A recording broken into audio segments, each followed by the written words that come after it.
The Biden administration has announced a new 2-month moratorium on evictions just days after letting a previous Trump-era moratorium expire. The announcement is being praised by his progressive base, but there's just one little problem. It's a blatant violation of the Constitution. We'll explain why in Hold the Line.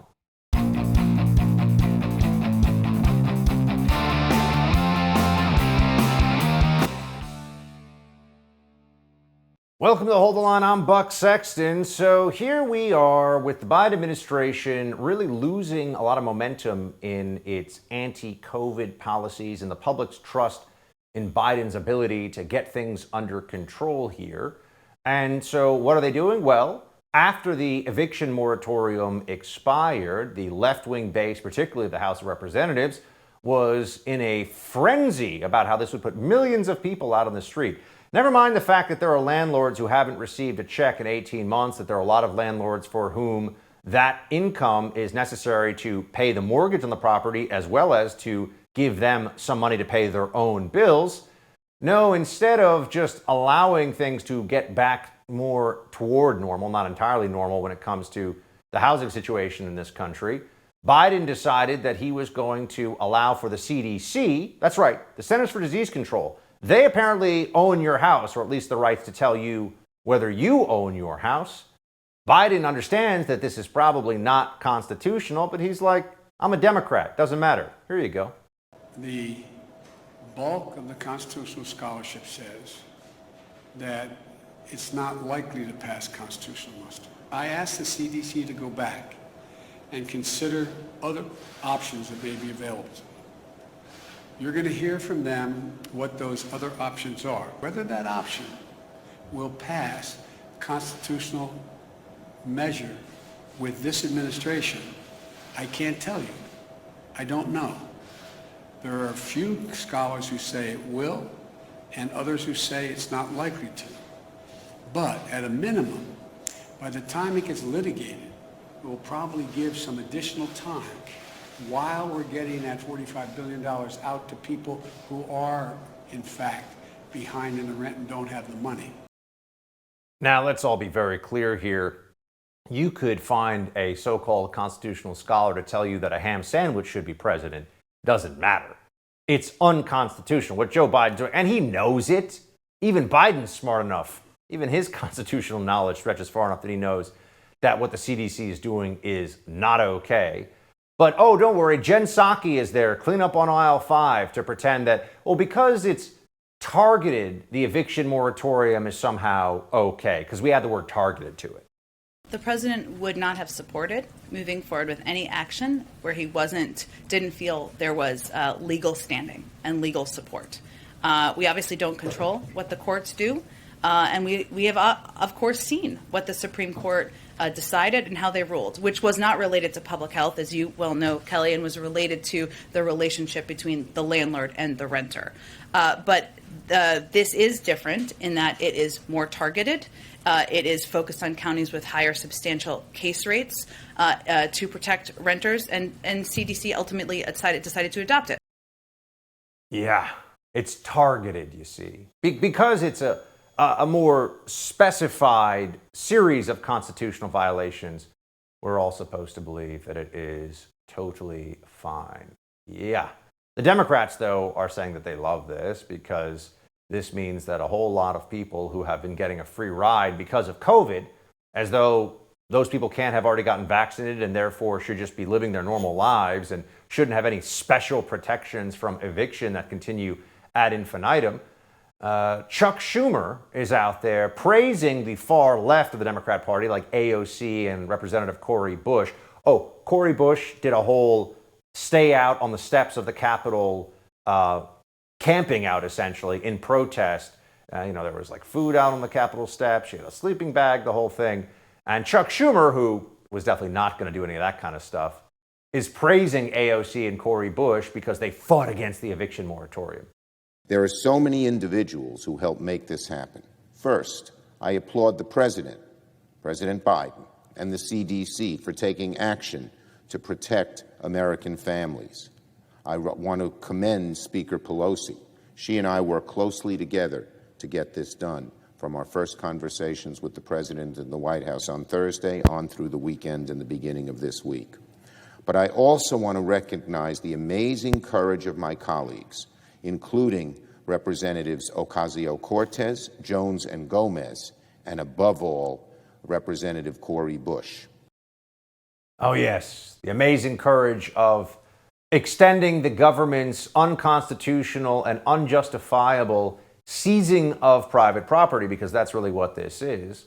They're telling people that they don't have full property rights. They're telling land, in this case, homeowners that rent out homes that they own in their names, that they aren't able to pay their rent or make the mortgage payments they have on it because of social justice or something.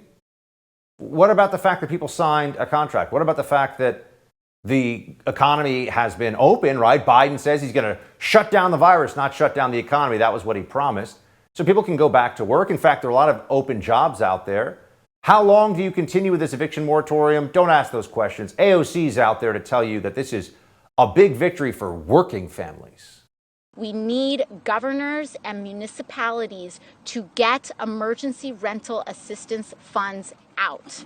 That is what the point of this moratorium is. It's to buy time. This is a huge victory for working families. This is a huge victory for the vulnerable, and it is a huge victory for the power of direct action and not taking no for an answer. Is it a victory for the people who are the landlords in this case, who have had to sell properties or have run down their life savings because someone just decided they weren't going to pay? There was no means testing here. It's just, oh, it's COVID, I can't pay.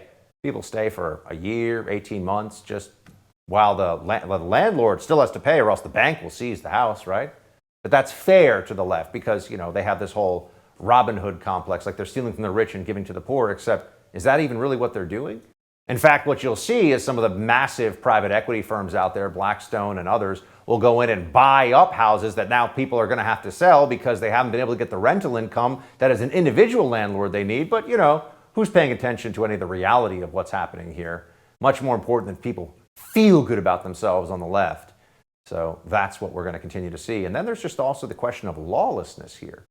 Shouldn't it matter a lot to, every American that the Biden White House is saying, we're going to do something that's going to take money from people, even though we know it's not legal, but we want to do it, so we're just going to do it?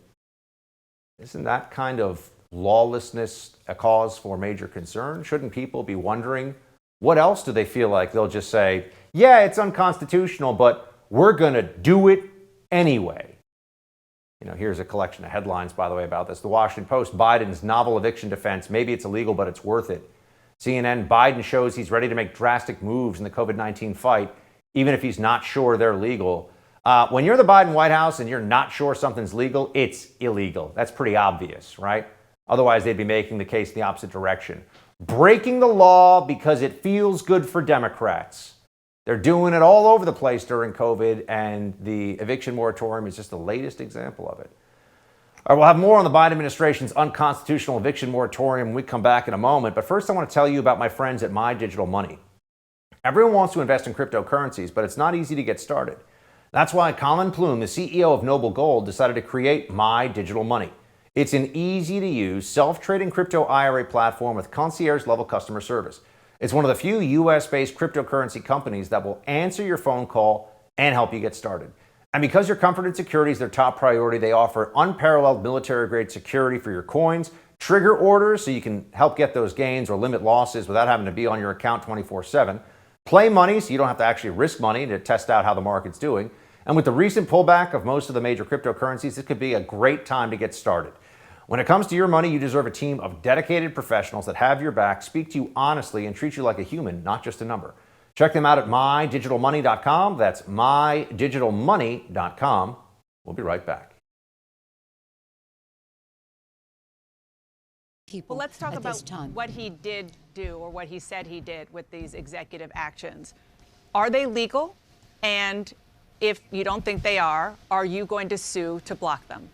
Well, the fact is that whether they're legal or not takes time to figure out. I associate myself remarks with Senator Sass, who says they're unconstitutional slop. But will you sue? I think that's right. Well, right now we want to address the needs of the American people. As my constitutional advisors tell me, they're absurdly unconstitutional. That was Nancy Pelosi 1 year ago, almost to the day, criticizing President Trump's executive actions on COVID-19 as absurdly unconstitutional. Fast forward to today, and the Speaker of the House doesn't seem to care much about constitutionality at all. In a tweet published shortly after the renewed eviction moratorium was announced, Pelosi wrote, "Today is a day of extraordinary relief. Thanks to the leadership of President Biden, the imminent fear of eviction and being put out on the street has been lifted for countless families. Help is here." Democrats have worked tirelessly for this action, which is based on public health needs. Constitution be damned, it seems. Will Chamberlain is a lawyer and the co-publisher of Human Events. He joins me to talk about this. Will, good to see you. Good to be with you, Buck. So it's not constitutional, but Biden's basically like, let's just let it roll, see what happens. What do you make of it? I mean, I think in the classic sense of the word, it's impeachable. The guy took an oath to preserve, protect, and defend the Constitution, and he's out there publicly saying, I don't really think this is constitutional, but we're doing it anyway. No. That's really lawless. And it brings, essentially it leads to kind of two impulses for me. One is to say, how horrible this is. And I mean, it's just like to be appalled. But the other impulse is, okay, well, if this is the new standard for what presidents can do while they're in power, when we take the White House back in 2024, say that, we need to turn Harvard University into a COVID field hospital and just have CDC do it unilaterally. I mean, like what's to stop us? Because apparently now it's perfectly within the idea of the rule of law to just do things are unconstitutional. And in the hopes that they'll take a little while to get through the court system. I mean, how is it that the CDC would have any authority whatsoever when it comes to the eviction process from homes? What possible legal rationale is there for that? Are they even pretending there is a legal rationale? They're pretending there is a legal rationale because the CDC does have some authorities to deal with pandemics and disease control. It looks like those authorities are designed for things like allowing them to implement a quarantine for some dangerous virus. And then there are some other authorities that say if you violate an order like that, then you could go to jail. I think that's sort of where this draconian punishment is coming from. But they're reading their authorities in a completely implausible and ridiculous way in order to reach the ability to impose an eviction moratorium. I mean, and they know they are doing that too, because just 2 months ago, you had an opinion from the Supreme Court saying that would have, essentially ended the moratorium. And an opinion from Judge Kavanaugh and the other conservatives that basically said, clearly the CDC exceeded its authority here. So, they know they're being completely lawless. And I mean, it's just sad we don't have the power to straight up impeach Biden and remove him for it because it's perfectly justified. It seems just remarkable that we're at the point now where it sounds like just a conservative criticism of a Democrat administration, except they're admitting it. It's a post-constitutional order we're living in now, insofar as whether it's the First Amendment right to free assembly or the free exercise of religion, for example. Now it's private property rights and due process. All that has to happen is Democrats say there's an emergency, and however long they say there's an emergency is how long it lasts, and the Constitution no longer counts. So, I mean, how can we not feel like when they're this open about it, Will, when they're this blatant, we're living in something that certainly feels like, when Democrats are in charge, a post-constitutional order? Yeah, I mean, I remember we had this whole discussion about what a terrible precedent would set when if the president were to declare a national emergency and reallocate some money from the wall. Never mind the fact that he actually had clear, authorization from Congress to do those things under existing law. And even then, you had people like Jonah Goldberg being like, well, what about the terrible precedent this will set? Newsflash, folks, Democrats do unprecedented things all the time. And this is yet another unprecedented action from the Democrat Party. It's sort of shocking. It's brazen. It's something that is just absolutely shameful. And I think our reaction to it should be, it'd probably be worth an impeachment, honestly. Like if we take back the House in 2022, I absolutely think it's worth an impeachment to say you knowingly violated your oath to the Constitution. You shouldn't be president. Isn't it amazing that we've gotten used to, Will, the notion of an impeachment where the Democrats weren't even, we go back to particularly the first impeachment of the President of the United States, where it wasn't even clear to them what they were impeaching him over. So I'm with you insofar as talking about precedents being set here. Democrats initially were thinking about impeaching President Trump for people forget this, a campaign finance violation, because they were saying that trying to pressure the Ukrainian minister into an investigation was effectively an in-kind donation. This was the actual thing they floated for. You remember that? So, I'm with you. I mean, I feel like if you're going to try to impeach a president over something that crazy, why not impeach a president over something this obvious and real, which is Constitution doesn't constrain me? Isn't that why we have impeachment? Right. Like that is the remedy, right? Like there isn't really that's probably the way our system works is if the president decides that he's not bound by law at all, then impeachment is the remedy. And I don't know how to look at this administration and say it's anything other than completely lawless. And it's admittedly lawless and knowingly lawless. It would be one thing if they were trying to like push a little bit and push a policy they had like a good faith belief was constitutional and the court slapped them down, but they're just outright admitting and doing unconstitutional things. Even with Biden himself saying, well, this probably isn't constitutional, and just saying his party and he wants the policy benefits of how long the litigation will take to prove him wrong. And it's like, okay, well, you can't be empowered then, because what that precedent means, a president can just ignore every bit of the Constitution, and why not? Who cares? How long will it take, Will, for this?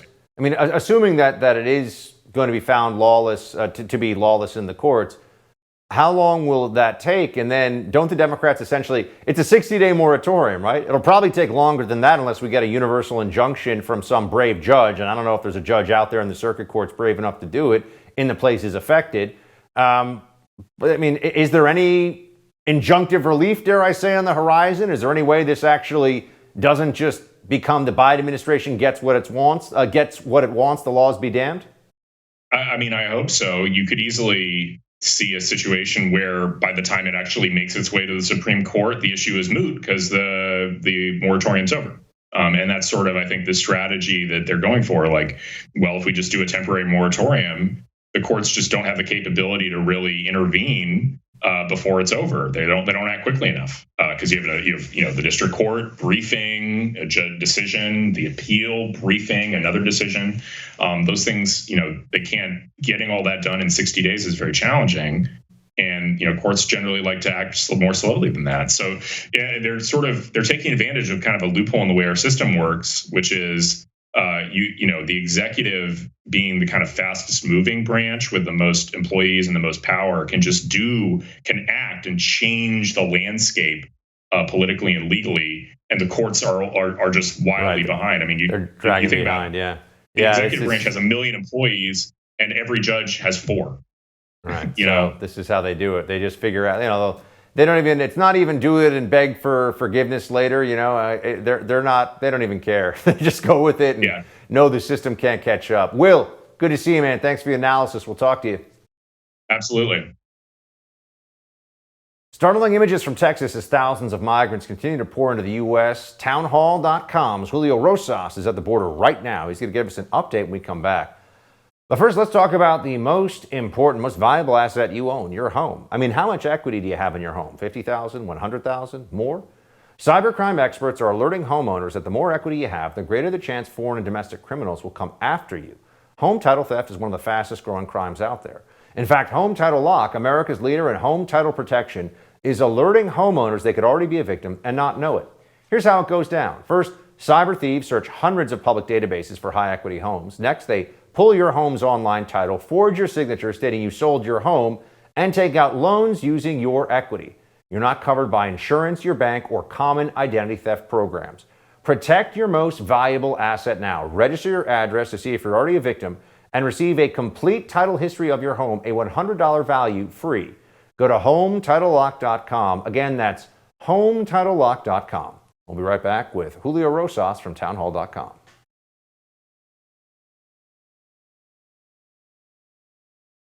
The Border Patrol Union says COVID-positive migrants are pouring into the states day in and day out, with cases rising upwards of 900% compared to the same time last year.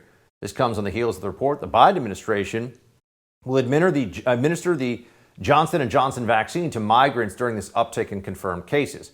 According to a report in Forbes, immigration agents are reportedly considering offering to vaccinate migrants slated for deportation or release into the United States.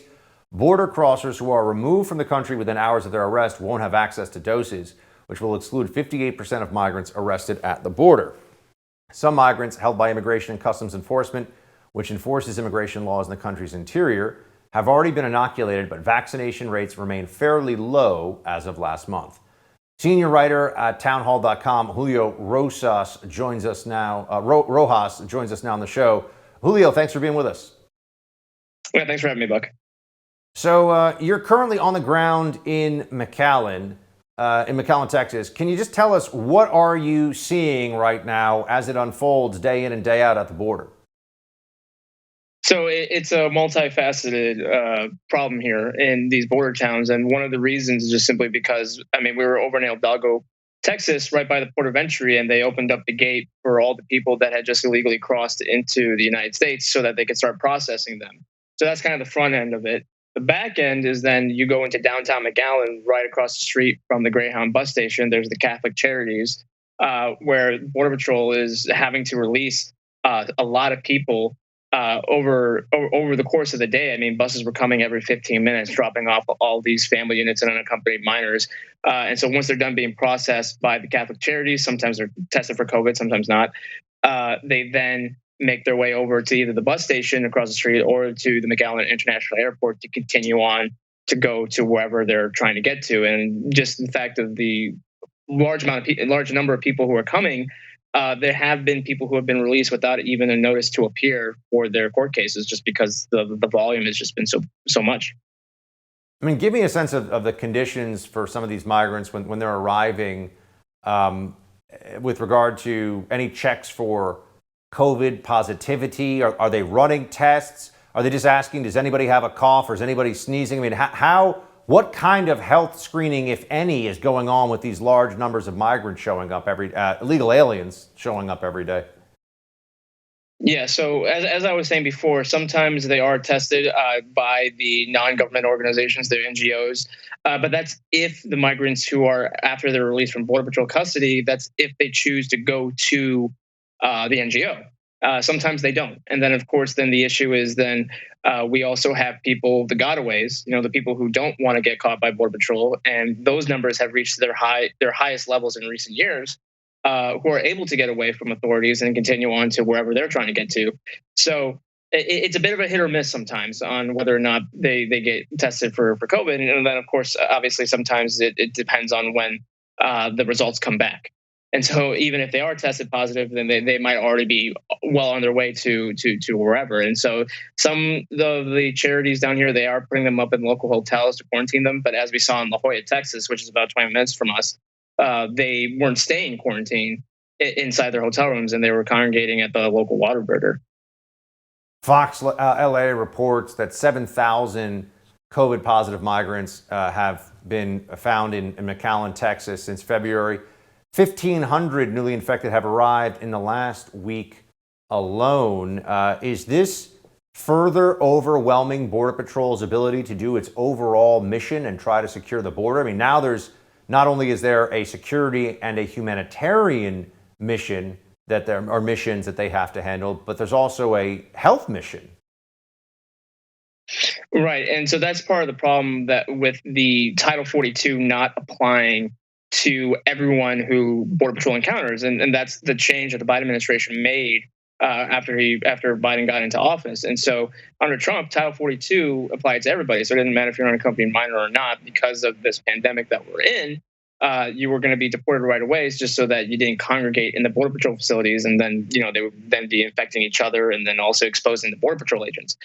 But with that change, and now even family units not even being applied to Title 42, that's why we're seeing now that Border Patrol has to basically babysit people that present themselves, and because of the large volume, they have to sometimes sit outside for hours waiting for the bus to come pick them up and continue processing them. So that takes manpower away from people, takes manpower away from Border Patrol having to secure other parts of the border. And it's very deliberate. I mean, the cartels do this on purpose. They send the family units out first, bogs down the law enforcement, and then sends out the people who pay to not get caught to then continue on their way. And that's why it's easier now than ever to not get caught. What does Border Patrol say to you? I mean, the members of Border Patrol you talk to down there in McAllen sector, I know you're down there right now. I know it's very hot and there's a lot of stuff going on. What do they say about this? Is the border effectively the most open it's ever been, the worst it's ever been? Yes. And it's not just Border Patrol that has told me. That is almost everybody who, from local ranchers to local law enforcement from the cities. But no, Border Patrol has told me that they have never seen it as bad as they're seeing it now. And of course, the Biden administration has tried to say that this is just a seasonal influx, and that was back in February and March. But we are well past when, it is a typical cooler parts of the year. Like, as I was telling you before, consistently gets 100 degrees out here, and then plus the humidity too, because this is the valley. And so it's very dangerous on multiple levels, but now, especially because of the weather, this is when they typically don't want to cross. But because this is kind of a golden hour to get in while you still can, that's why people are willing to even risk themselves even further to try to enter the country this way. And actually last night, a man almost passed out, and he had to be attended to by a medic. I didn't ask him what it was, but he appeared to be severely dehydrated because they put an IV into his arm. So it's very dangerous for these people to come in this way. And that's one of the reasons why it's kind of cruel almost to incentivize people by not applying Title 42 during this age of still COVID and whatnot.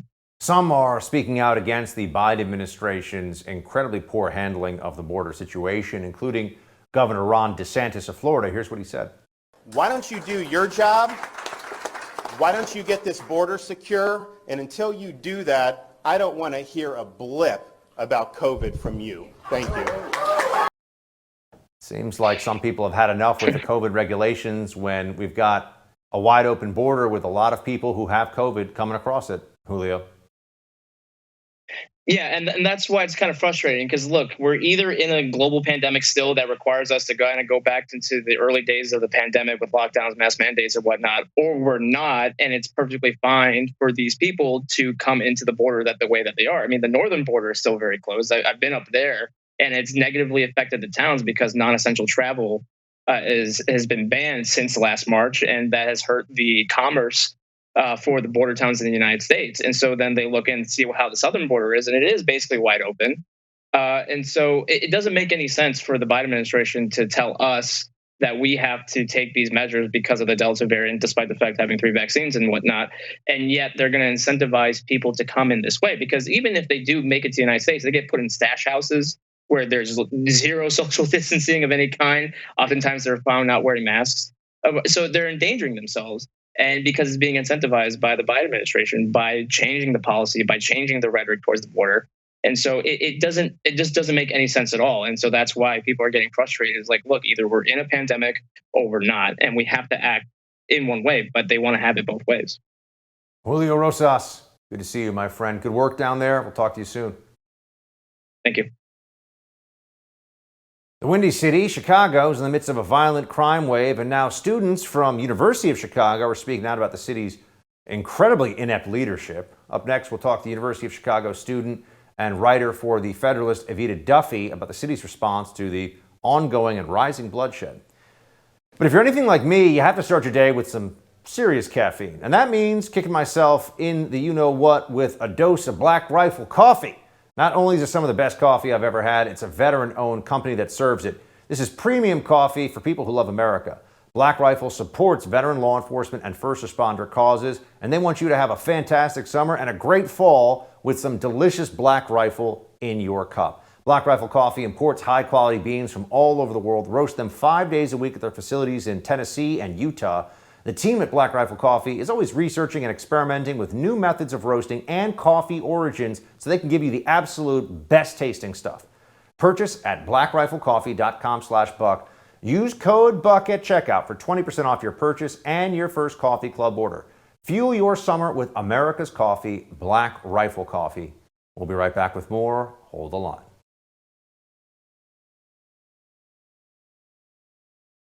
The city of Chicago has seen a massive surge in crime over the past several months, making it one of the most dangerous cities in the country.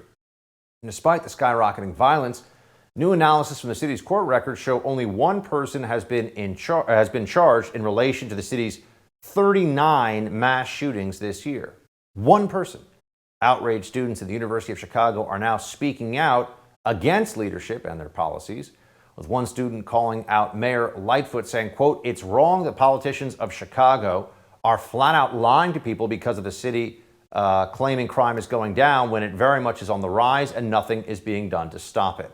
Our next guest attends the University of Chicago. She joins us with the latest. Evita Duffy, co-founder of the Chicago Thinker. Evita, thanks for being with us. Tell us what's it like in Chicago right now?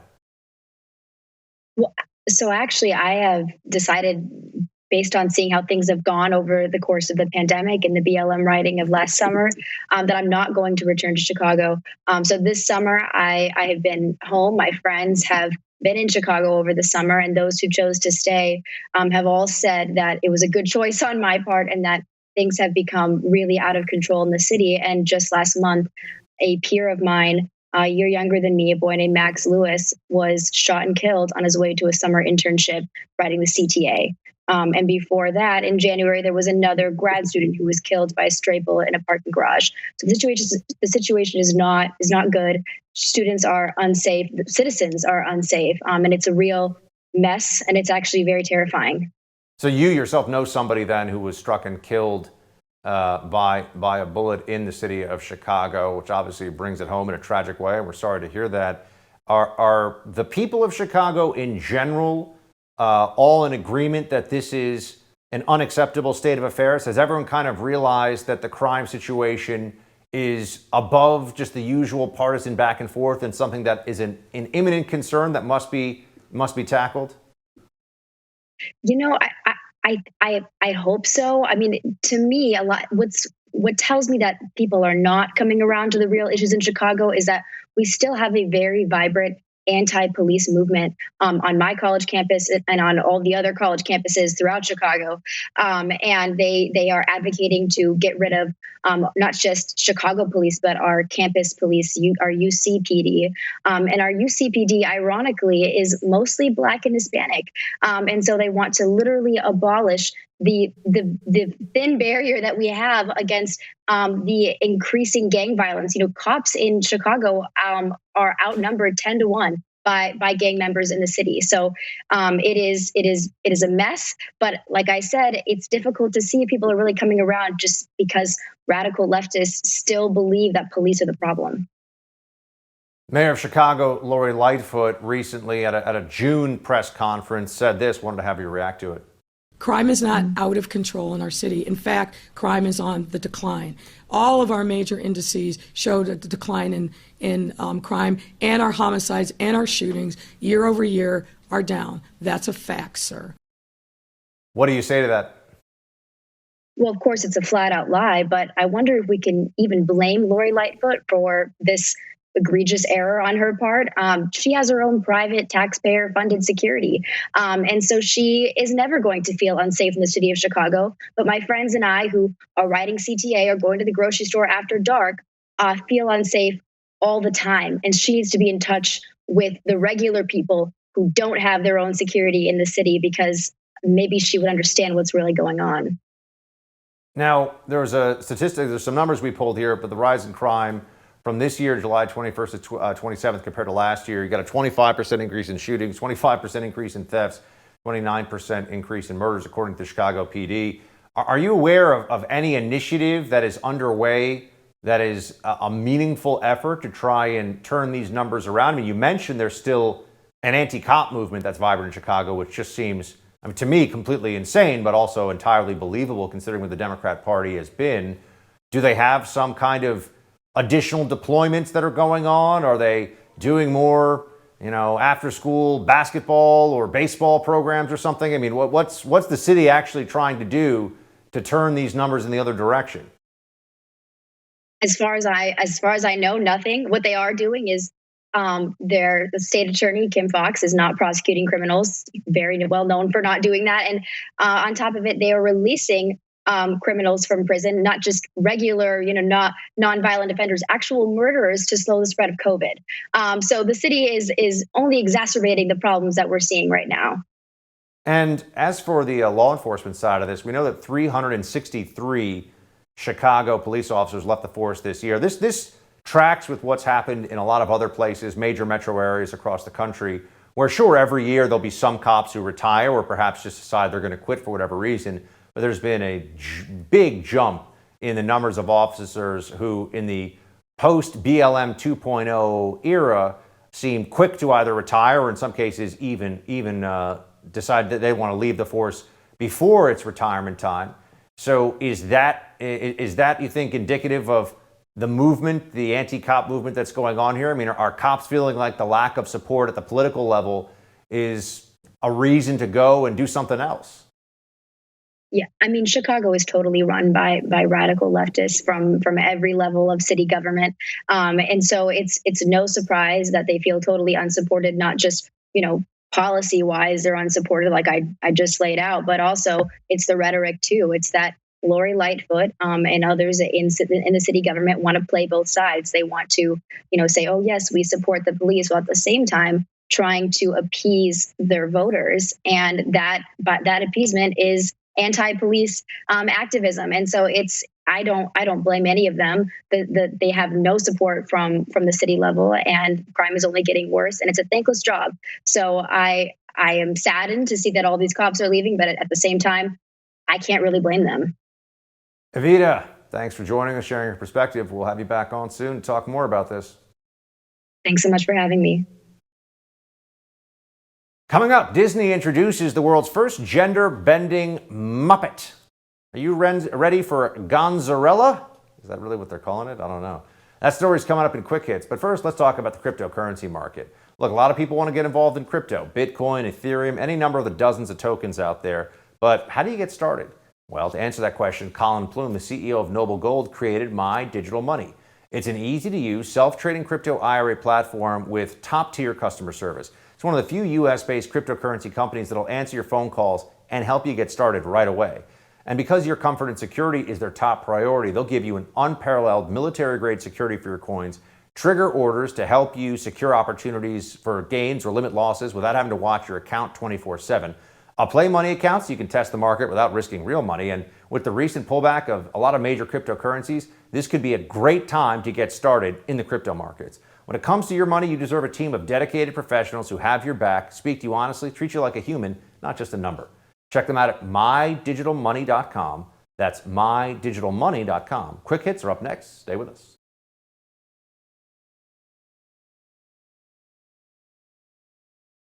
Obama decides to scale down his 500-person birthday party because of COVID? Or because he got caught breaking the guidelines, or what?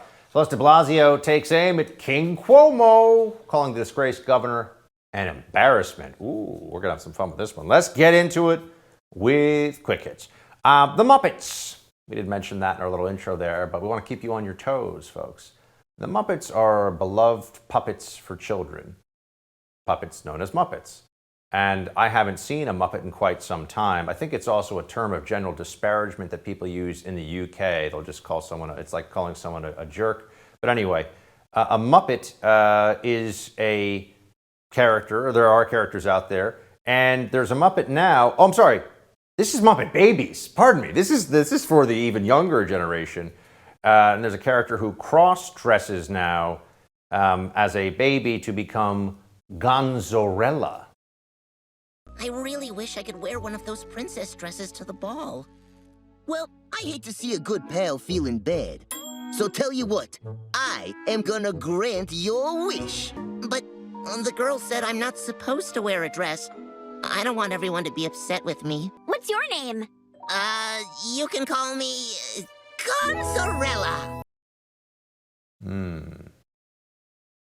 I mean, does anyone think that there's not some start cross-dressing at a really young age, it's totally fine and normal vibe here? I mean, is that, are we to think that this is just it's not like adults are actually trying to program kids to think a certain way to infuse their politics into children at the youngest possible age, right? That would never happen, right?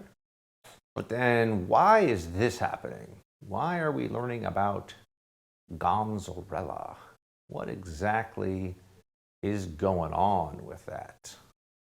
It's a question we should ask, and we do ask here on the show. Oh, that's right. Barack Obama was going to have a big party for 500 people, a birthday, I believe it was, in Martha's Vineyard at his $12 million mansion, which I would also note, as others have pointed out, is right next to the ocean, which seems so crazy because Obama is convinced, he's so certain that climate change is going to rise the seas. In fact, his presidency for 8 years, as you recall, was supposed to lower the seas and to save the planet and all this kind of stuff. And climate change is an existential threat, yet the richest Democrats you can find all live not just on the coasts in general, but pretty much right next to the water whenever they can.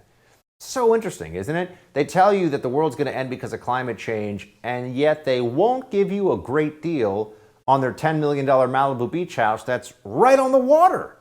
Seems so weird, doesn't it? Like almost they don't believe what the heck they're talking about. Well, anyway, they also tell you a lot of things about COVID and don't really mean what they say. An example of that would be we all have to be so terrified of the Delta variant thing. In fact, in New York, as we know, we've got this vaccine passport situation. But Obama understands that this doesn't really look good to have a 500-person party. 200 in staff was what I read, which seems like a lot of staff. They're scaling it back. Due to the new spread of the Delta variant over the past week, the president and Mrs. Obama have decided to significantly scale back the event to include only family and close friends. He is appreciative of others sending their birthday wishes from afar.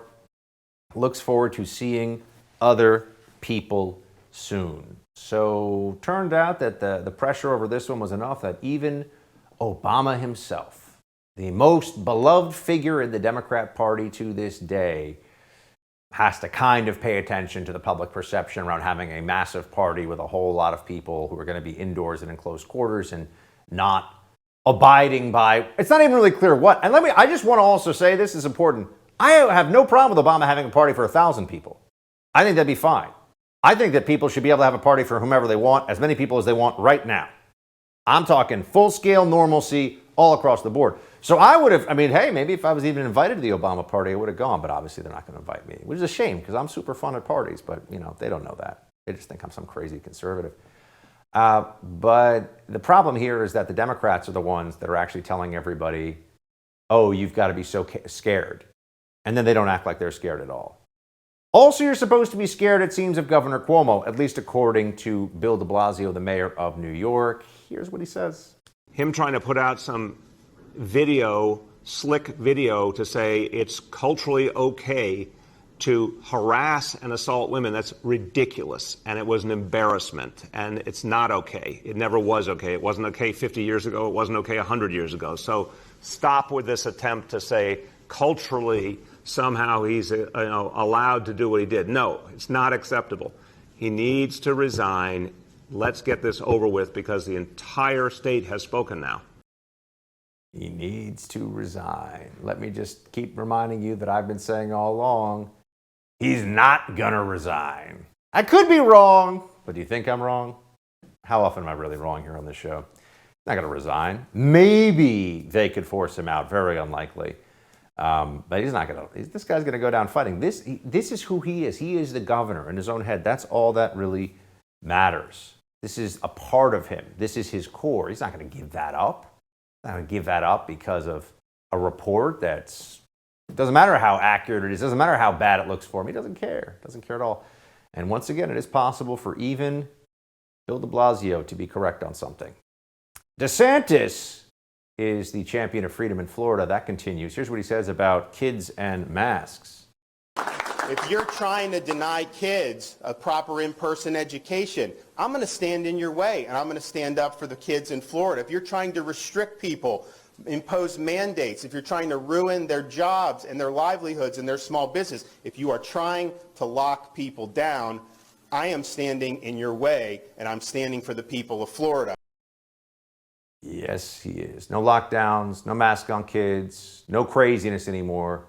Ron DeSantis, a breath of fresh air, a man who still believes in freedom and this little experiment that we call America.